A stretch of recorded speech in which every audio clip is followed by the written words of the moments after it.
张口呼吸是不是病？张口呼吸确实是有点问题，因为对于咱们正常人来说吧，咱们正常的结构一般咱们都是用鼻子呼吸的，都觉得很自然很顺畅的。那既然张口呼吸，尤其是睡觉的时候出现了张口的呼吸，那肯定是出现了一些问题。最常见的问题就是躺着睡觉的时候鼻子不通了，那鼻子不通了，自然而然嘴就张开了嘛。张口呼吸说明身体有一些问题了，找一下这个什么原因造成这个张口的呼吸，以及它是不是背后有一些问题，需要咱们及时的处理，使病人得到恢复。好，那张口呼吸最常见的原因就是鼻子不通，鼻炎呀、鼻窦炎呀引起的这个鼻子不通，这个时候睡觉的时候就张口呼吸了。还有一个原因就是啥，就出现一个上气道的狭窄。咱们都知道那个把鱼从水里捞上来，鱼嘴肯定是张着的嘛，因为它气短的张口呼吸。咱们打呼噜的这个患者呢，晚上睡觉的时候气道卡住了，气道卡住了以后，他气上不来，他嘴自然就张开了。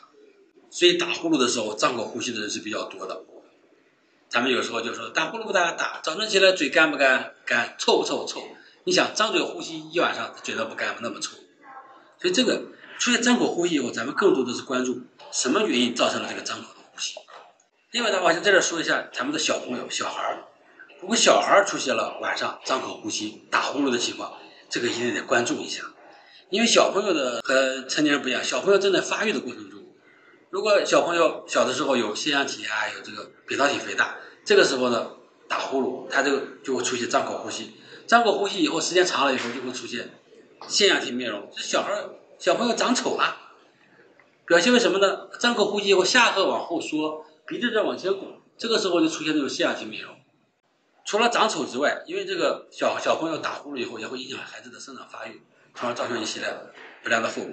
所以小朋友如果张口呼吸，如果打呼噜，早点到儿科看一下，看看是不是有问题，是不是咱们的睡眠呼吸暂停。如果有的话，就尽早处理。小朋友一般处理的效果要比较好，比如说手术把腺样体切了以后呢，可能就明显的缓解了，可能就会改善了。所以张口呼吸也是个问题，大家一定要注意。如果要是医生看看的话，还是不错的，早点发现问题，早点处理。